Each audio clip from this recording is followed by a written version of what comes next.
like, share and subscribe Master K TV.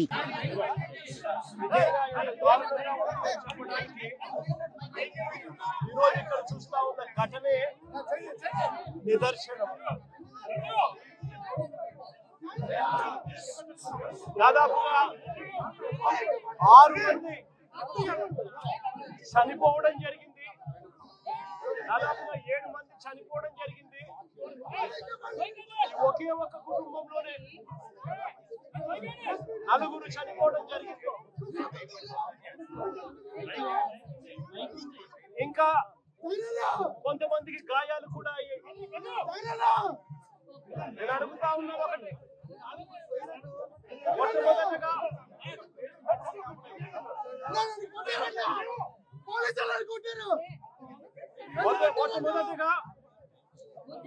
మొట్టమొదటిగా ఈ కుటుంబాలకు నా ప్రకారం సానుభూతి తెలియజేస్తా ఉన్నాను.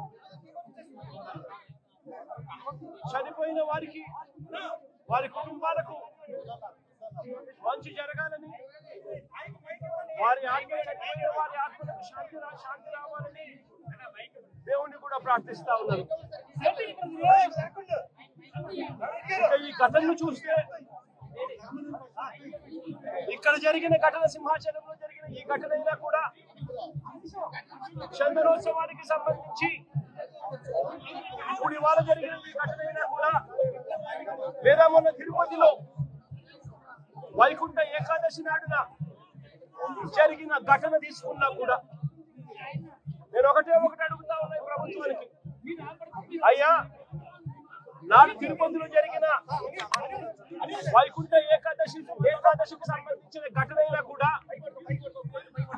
ఈ రోజు చందనోత్సవానికి సంబంధించిన జరిగిన ఘటన అయినా కూడా, ఏ రోజు చందనోత్సవం జరుగుతుంది, ఏ రోజు వైకుంఠ ఏకాదశి వస్తుంది అన్నది ప్రభుత్వానికి తెలియదా అని అడుగుతా ఉన్నా. ఎప్పుడు జరుగుతుందో తెలుసు. ఆ జరిగే రోజున లక్షల మంది భక్తులు వస్తారు అన్న సంగతి కూడా తెలుసు. తెలిసినా కూడా కేవలం నిర్లక్ష్య వైఖరితో అనేక మంది ప్రాణాలను బలికొన్నారు. వైకుంఠ ఏకాదశి నాడు తిరుపతిలో 6 మందిని ఇలాగే నిర్లక్ష్యం చేసి పొట్టలు పెట్టుకున్నారు. అప్పుడు కూడా అంతే, చంద్రబాబు నాయుడు గారు కుప్పం పర్యటన ఉంది అని చెప్పి పోలీసులందరినీ కూడా కుప్పం పంపించారు. అందరినీ కూడా పార్కుల్లో పెట్టి, రకరకాల ఏరియాలలో పెట్టి, సడన్ గా ఒక్కసారి గేట్లు ఎత్తేసి, సెక్యూరిటీ అరేంజ్మెంట్స్ లేవు కాబట్టి,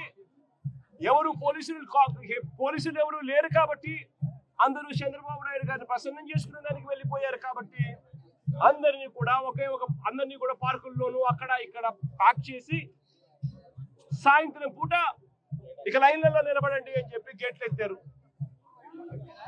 తిరుపతిలో జరిగిన తోపులాటలో 6 మంది మరణించడం జరిగింది. లక్షల మంది వస్తారు అని తెలిసినా కూడా జరిగిన ఘటన. ఈరోజు చందనోత్సవం రోజు కూడా లక్షల మంది భక్తులు వస్తారు. ఈ రోజు అప్పన్న స్వామి నిజ రూపంలో దర్శించుకోవచ్చు అప్పన్న స్వామిని అని లక్షల మంది భక్తులు ఈ రోజు వస్తారు అని తెలిసినా కూడా దారుణమైన అరేంజ్మెంట్స్. చాలా మంది చెప్తా ఉన్నారు, కనీసం టెంపరీ టాయిలెట్లు కూడా లేవు, క్యూలలో నిలబడిన వాళ్ళకి నీళ్లు లేవని కూడా చెప్తా ఉన్నారు. ఘటన జరిగిన స్థలాన్ని ఒకసారి చూస్తే,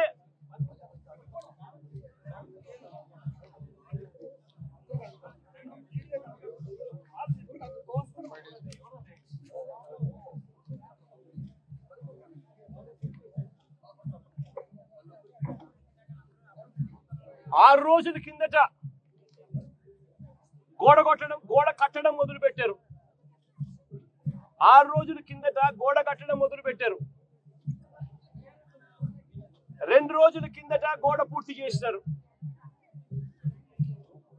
20 మీటర్ల పొడుగు గోడ, అంటే 20 మీటర్లు అంటే దాదాపుగా 70 అడుగులు. దాదాపుగా 70 అడుగులు గోడ పొడుగు, 10 అడుగులు ఎత్తు కట్టిన ఈ గోడలో 4 రోజుల్లో ఈ గోడ కట్టారు. ఈ గోడ కట్టే దాంట్లో ఎక్కడా కూడా కాలమ్స్ ఎక్కడా కనిపించవు.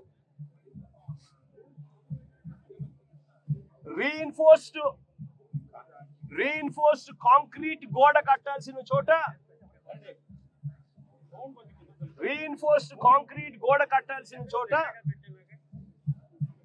కనీసం ఎటువంటి టెండర్లు కూడా పిలవకుండా మంత్రులు పర్యవేక్షిస్తున్నారు అని అంటారు. 5 మంది కమిటీ సభ్యులు అంటారు, వస్తారు, పర్యవేక్షించినారు, చూసినారు, గోడ కట్టడానికి పర్మిషన్ ఇచ్చినారు. 6 రోజుల్లో గోడ కట్టారు. టెండర్లు కూడా పిలువకోకుండా కట్టేసేయండి అని చెప్పి కట్టేశారు. నేను అడుగుతా ఉన్నా,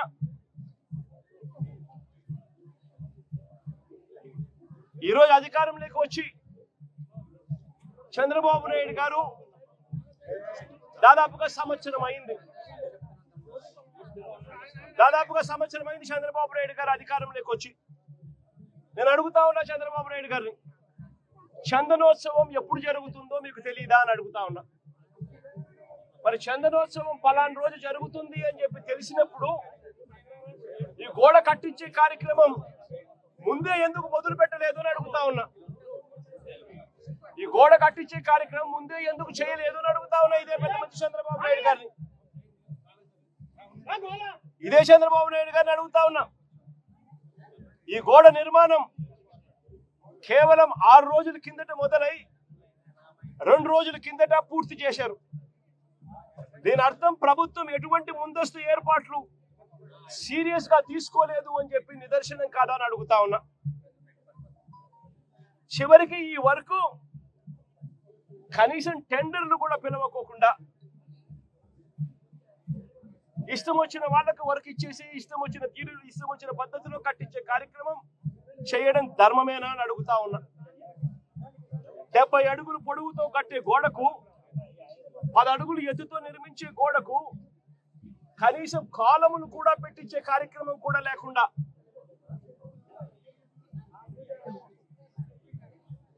ఇటుకలతో, సిమెంట్ బ్లాక్స్ తో, ఫ్లయాష్ ఇటుకలతో గోడ కట్టడం అన్నది ఏ రకంగా కరెక్ట్ అని అడుగుతా ఉన్నా.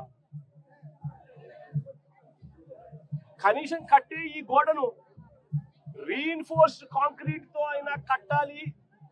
రీఇన్ఫోర్స్డ్ కాంక్రీట్ తో కట్టి దానికి వీప్ హోల్స్ కూడా పెడితేనే కాస్తో కూస్తో ఏ గోడైనా నిలబడుతుంది అన్న జ్ఞానం కూడా లేకుండా ఎలా కట్టారు అని అడుగుతా ఉన్నా. 2 రోజుల కిందటనే గోడ పూర్తయింది అని తెలుసు.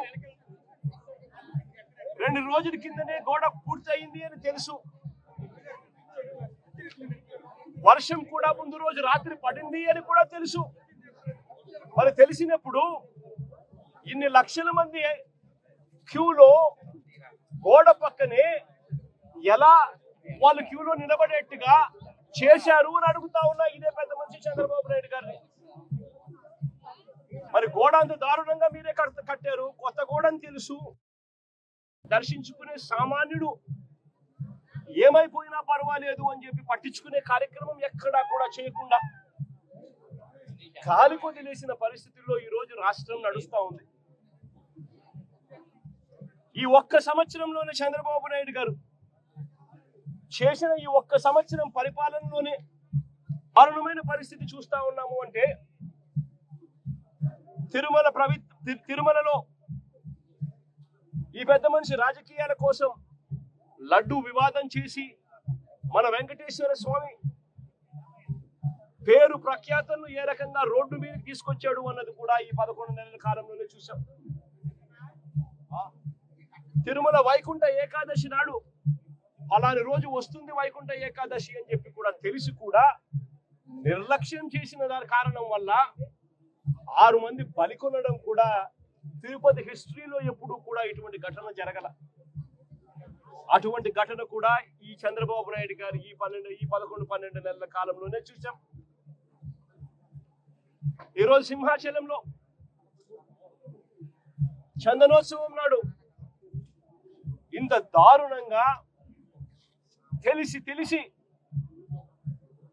నిర్లక్ష్యం అనే ఒకే ఒక్క పదానికి అర్థం చెబుతూ 7 మందిని బలికొనడం కూడా ఈరోజు చూసాం. ఈ మధ్య కాలంలోనే శ్రీకాకుళంలో శ్రీకూర్మంలో, అది కూడా శ్రీకూర్మం గుడిలో కూడా ఏ రకంగా తాబేళ్లు చనిపోవడం కూడా మన కళ్ళెదుట చూసాం. తిరుమలలో గోశాలలో ఏ రకంగా గోవులు చనిపోవడం కూడా మన కళ్ళెదుటే చూసాం. చంద్రబాబు నాయుడు గారు ఈ 11-12 నెలల పాలనలోనే కడపలో కాశీనాయన ఆశ్రమంలో ఏ రకంగా బుల్డోజర్లతో కలెక్టర్లే స్వయంగా వచ్చి కాశీనాయన స్వామి ఆశ్రమాన్ని, కాశీనాయన స్వామి గుడిని ఏ రకంగా ధ్వంసం చేశారో కూడా మన కళ్ళెదుటే చూస్తా ఉన్నాం. ఇవన్నీ కూడా కేవలం ఈ 12 నెలల కాలంలో చంద్రబాబు నాయుడు గారి హయాంలో జరుగుతా ఉన్న గుడులు గోపురాలకు సంబంధించిన వ్యవస్థల మీద ఆయన చూపుతా ఉన్న శ్రద్ధకు నిదర్శనం. ఏదైనా కూడా పబ్లిసిటీ కోసమే ఆయన చేసేది, ఏదైనా డైవర్షన్ పాలిటిక్సే. పుష్కరాల సమయంలో కూడా గతంలో చూసాం ఏ రకంగా 29 మందిని బలికొన్నాడో కూడా మనం చూసాం. గోదావరి పుష్కరాలలో, రాజమండ్రిలో. నేను అడుగుతా ఉన్నా, ఇన్ని ఘటనల్లో అన్ని ఘటనలకు జరిగేటప్పుడల్లా జరిగిన తర్వాత వస్తాడు, వచ్చి ఒక కమిషన్ వేస్తున్నాను, విచారణ చేయిస్తాను అని చెప్తాడు. ఇన్ని ఘటనలు నేను చెప్పిన కనీసం ఒక్క ఘటనలో అయినా కూడా సీరియస్ గా ఎవరి మీద అయినా యాక్షన్ తీసుకున్నారా అని అడుగుతా ఉన్నా. ఎవరి మీద యాక్షన్ తీసుకోరు, ఎందుకంటే ఈయనే దోషి కాబట్టి. ఎవరి మీద యాక్షన్ తీసుకోవాలి వస్తే ఈయన మీదే తీసుకోవాలి కాబట్టి ఎవరి మీద యాక్షన్ ఉండదు. తిరుపతిలో మొన్న చూసాం, జనవరి 8వ తారీఖున వైకుంఠ ఏకాదశి నాడు జరిగిన ఘటనలో 6 మంది చనిపోతే ఈయన తీసుకున్న యాక్షన్ ఏమిటి? ఎస్పీని అక్కడి నుంచి ట్రాన్స్ఫర్ చేశాడు. అది ట్రాన్స్ఫర్ చేసేది ఏంది? చెత్త పొజిషన్లోకి ఏమన్నా ఇచ్చినాడంటే అది కాదు. అదే తిరుపతిలోనే టాస్క్ ఫోర్స్ కు ఇంకా బెటర్ పొజిషన్ తీసుకొని పోయి ఆఫీసర్ గా బెటర్ పొజిషన్ తీసుకొని పోయి ఆయనకి ఇచ్చినాడు పోస్టింగ్. ఇప్పుడు చంద్రబాబు నాయుడు అడుగుతా ఉన్న అరాచక పాలనలో సిట్ అనేది ఉంది కదా, ఆ సిట్ లో కూడా అదే సుబ్బరాయుడు అనే ఎస్పీ అధికారే క్రియాశీలక పాత్ర పోషిస్తూ చంద్రబాబు నాయుడు గారి మోచేతి నీళ్లు తాగుతూ చంద్రబాబు నాయుడుకు తానా తందానా అంటూ తాను పనిచేస్తా ఉన్నాడు, చంద్రబాబు నాయుడు గారు పని చేయించుకుంటా ఉన్నాడు. మరి ఏ అధికారికైనా కూడా ఇలాంటి ఘటనలు జరిగినప్పుడు భయం ఉండాలి. ఒళ్ళు ఉద్యోగాలు ఊడుతాయి, యూనిఫాములు ఊడుతాయి, బట్టలు ఊడుతాయి అన్న భయం ఉన్నప్పుడు ఎక్కడైనా కూడా డిసిప్లిన్ అనేది ఉంటుంది. ఎక్కడైనా కూడా ప్రజల జీవితాలతో చెలగాటం ఆడడం అనేది ఎక్కడైనా కూడా మానడం అనేది జరుగుతుంది. ఎక్కడా కూడా ఆయన తీసుకునే చర్యలు ఏవి కూడా కంటి తుడుపు చర్యలే కాబట్టి ఏ ఒక్కరికి కూడా భయం లేదు. ప్రతి చోట నిర్లక్ష్యమే, ప్రతి చోట డైవర్షన్ పాలిటిక్సే. ఇంకా డైవర్షన్ పాలిటిక్స్ ఇంకా ఏ స్థాయిలోకి దిగజారిపోయాయి అని అంటే ఇల్లు ఇదే. నేను టీవీలలో వాళ్ళ స్టేట్మెంట్లు చూస్తే, ఆ మంత్రులు ఇచ్చే స్టేట్మెంట్ చూస్తే ఆశ్చర్యం అనిపించింది. మొట్టమొదటి స్టేట్మెంట్ వాళ్ళు ఇచ్చింది, ఈ గోడ ఎవరి హయాంలో కట్టారో ఎవరు కట్టారో చూడాలంట. మొట్టమొదటి స్టేట్మెంట్ వాళ్ళు ఇచ్చింది, మంత్రులు ఇచ్చిన స్టేట్మెంట్. అంటే అది కూడా వేరే వాళ్ళ మీద తోసేయాలని చెప్పి కాదు, మీ హయాంలోనే ఈ వారం రోజుల కిందటనే గోడ కట్టారు అని చెప్పి ఎప్పుడైతే తెలుసుకున్నారో అప్పుడేమంటారు?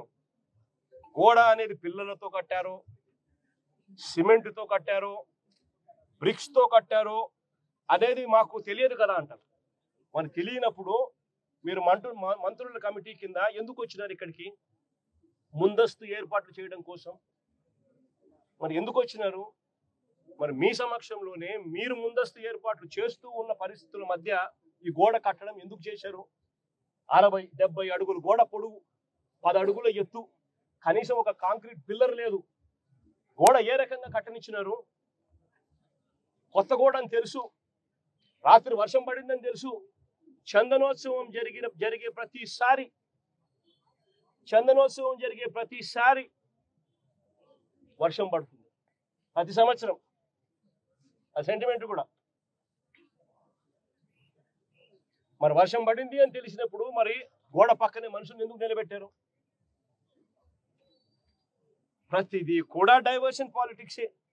ఎక్కడా కూడా తప్పు చేసినాము అని పశ్చాత్తాపం లేదు. ఇప్పుడు ఈ కుటుంబంలో 4 చనిపోయినారు. చనిపోయి ఏదో ముఖస్థుతి కోసం అది జగన్ వస్తున్నాడు అని చెప్పి తెలిసి 25 లక్షల రూపాయలు ఇచ్చే కార్యక్రమం, ఒక ఉద్యోగం ఇచ్చే కార్యక్రమం చెప్తా ఉన్నారు. నేను అడుగుతా ఉన్నా, ఇదే కుటుంబానికి నేను భరోసా ఇచ్చి చెప్తా ఉన్నా, ఇంతకు ముందు ఏదైనా కూడా ప్రభుత్వం అన్నది ప్రజలకు తోడుగా ఉండాలి, ప్రభుత్వం అన్నది ప్రజలకు భరోసా ఇచ్చే విధంగా ఉండాలి. ప్రభుత్వం తప్పిదం వల్ల ఎక్కడైనా మనుషులు చనిపోయిన ఘటన ఎక్కడైనా జరిగితే అది ప్రభుత్వం తప్పిదం వల్ల, అంటే మనం ప్రభుత్వంలో ఉన్నప్పుడు జరిగిన తప్పు వల్ల జరిగితే దానికి పశ్చాత్తాపం ఉండాలి.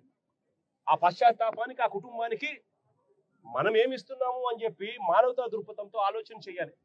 ఇలాంటి ఘటన ఇంతకు ముందు విశాఖపట్నంలో జరిగితే, ఇలాంటి ఇంచుమించు ఘటన జరిగితే గ్యాస్ ఎల్జీ పాలిమర్స్ లో ఇలాంటి ఘటన జరిగితే అప్పట్లో జగన్ అనే వ్యక్తి ముఖ్యమంత్రిగా ఉన్నప్పుడు ఎంత ఇచ్చాడో తెలుసా?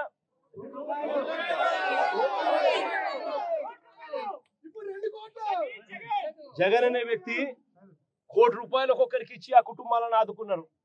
ఇప్పుడు ప్రభుత్వం చేసిన తప్పిదం వల్ల ఈ ఘటన జరిగితే అసలు ఆ కుటుంబానికి నువ్వేం చేస్తా ఉన్నావు అని చంద్రబాబు నాయుడు గారిని అడుగుతా ఉన్నా.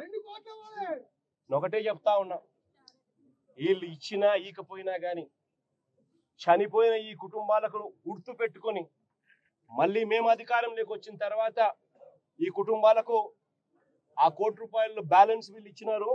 మిగిలిన బ్యాలెన్స్ డబ్బు మనం ప్రభుత్వం వచ్చిన తర్వాత నేను స్వయంగా ఇప్పిస్తానని చెప్పి కూడా చెప్తాను.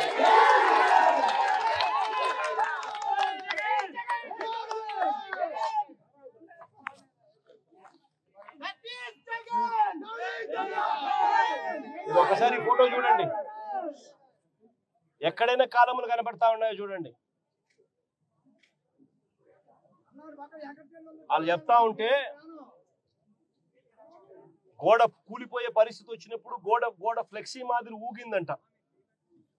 అంటే 70 అడుగులు గోడ, ఒక ఫ్లెక్సీ మాదిరి 10 అడుగులు గోడ, 70 అడుగులు పొడవు ఫ్లెక్సీ మాదిరి ఊగిందంట.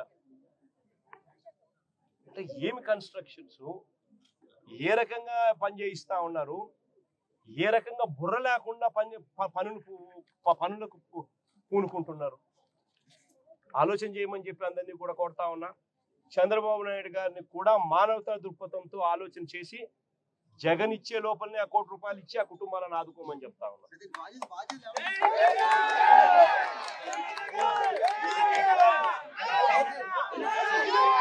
బాధ్యుల పైన ఈ మంత్రుల పైన, బాధ్యత తీసుకున్న ఈ మంత్రుల పైన, ఆలయాన్ని నడిపే బాధ్యతలో ఉన్న వ్యక్తుల మీద కఠినమైన చర్యలు తీసుకుంటేనే ఇటువంటివన్నీ పునరావృతం కాకుండా ఆగుతాయి అనేది కూడా ఈ సందర్భంగా చంద్రబాబు నాయుడు గారికి కూడా మళ్ళీ తెలియజేస్తా ఉన్నాం. Please like, share and subscribe Master K TV.